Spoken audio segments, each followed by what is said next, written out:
we need to talk about two types of skills that an employee must have to be successful in a workplace. The skills that I'm talking about are broken into two categories.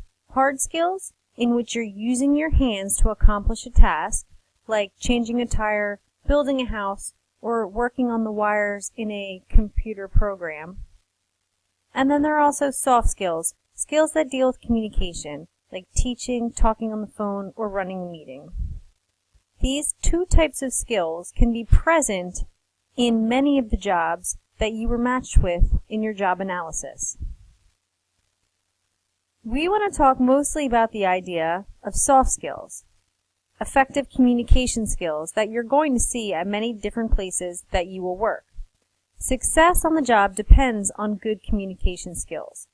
Of all the activities that you perform in a day, 80% involve communication. So even if your job involves a lot of hard skills, like I said before, changing tires or building things, you still have to communicate with your team members to make sure the job gets done and done correctly. More than half of all job communication involves listening and speaking, and many job ads list good communication skills as a must-have. Communication on the job falls in this pie chart in different ways.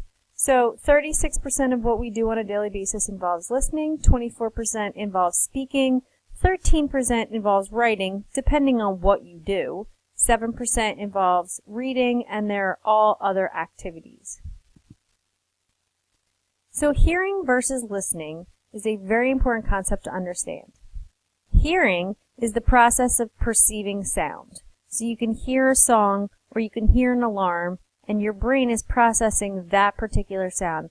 But listening is an active process that requires concentration and effort. You can hear a teacher talking, but you might not be listening to what she's saying. So please put these two words into your vocabulary list and understand that there is a difference between them both. There are different types of listening. There are different activities that your brain should be doing in different scenarios. For example, sympathetic listening is the ability to perceive another's point of view and to sense what that person is feeling. So when you are being sympathetic to a friend who's lost a pet or gotten into a fight with his or her mom or dad, you're able to see their point of view and you might be able to even feel what they're feeling because you've been in a similar situation. You are sympathetic to their situation. Critical listening is the ability to differentiate facts from opinions. So as you're listening to someone speak, some of what they're telling you they know to be true, and some of what they're telling you is just their opinion on the matter, and you need to be able to understand the difference with both. You can't go around telling people that 80% of the dogs in the United States sleep all day long. That doesn't sound like a fact unless you actually do the research or know the fact to be true. It could just be someone's opinion. Creative listening means listening with an open mind to new ideas. So maybe there's something that's being said that you don't 100% agree with, but creative listening asks you to take a minute and really consider this new idea and not turn away from it until you fully understand it. Please put these three types of listenings into your vocabulary list.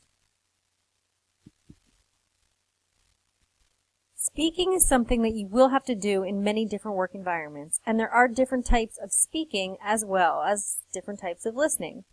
Informal speaking is the type that you do on a daily basis. You just make contact with each other, you exchange information, you might try to convince them of something that you want to do or not do, and you solve problems together.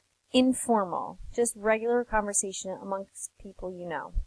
Formal speaking is more of what a teacher would do, or a professor or a doctor. They're giving information, or they're there to entertain, or definitely to persuade. It's typically more of a professional way of talking.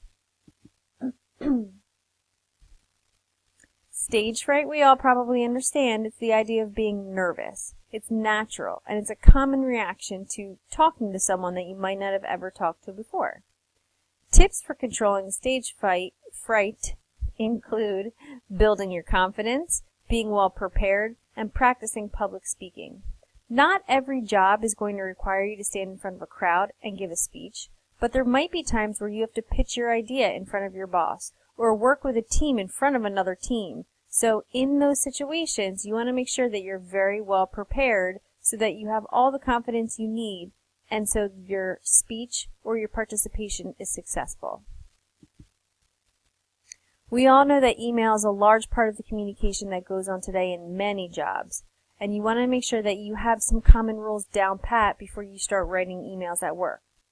Be concise, meaning short and to the point. Make sure you use correct grammar.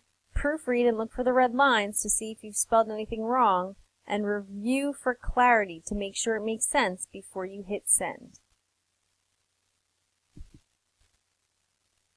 There is a department at most people's workplaces, or maybe just one person in most people's workplaces, that should represent human relations.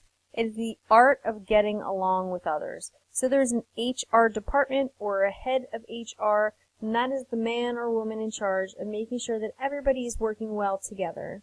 To be truly confident in human relations, you need to have a good understanding of yourself and of others and a genuine concern for their needs and their feelings. So you want to make sure that you're doing everything in your power to make it a smooth and gentle and cooperative workplace with very little friction and conflict.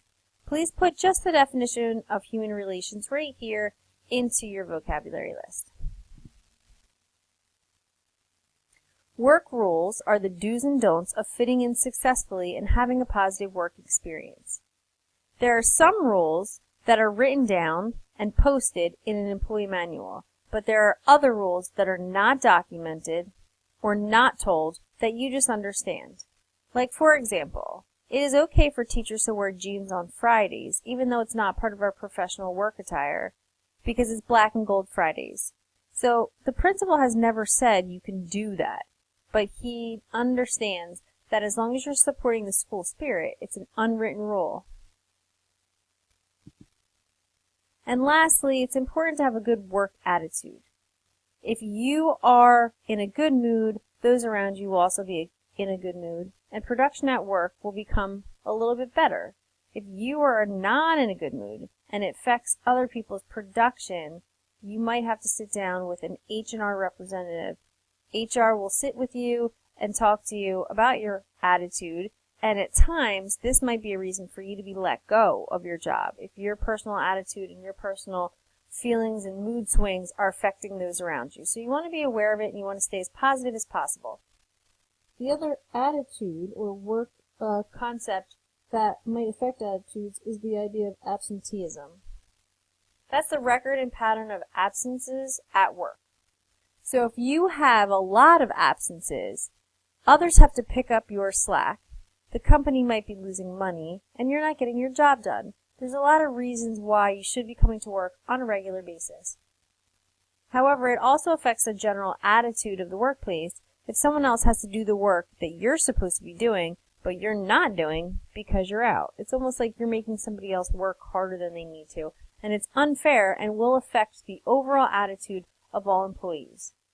So this is just a little background information to talk to you a little bit about the idea of communication and different concepts at the workplace.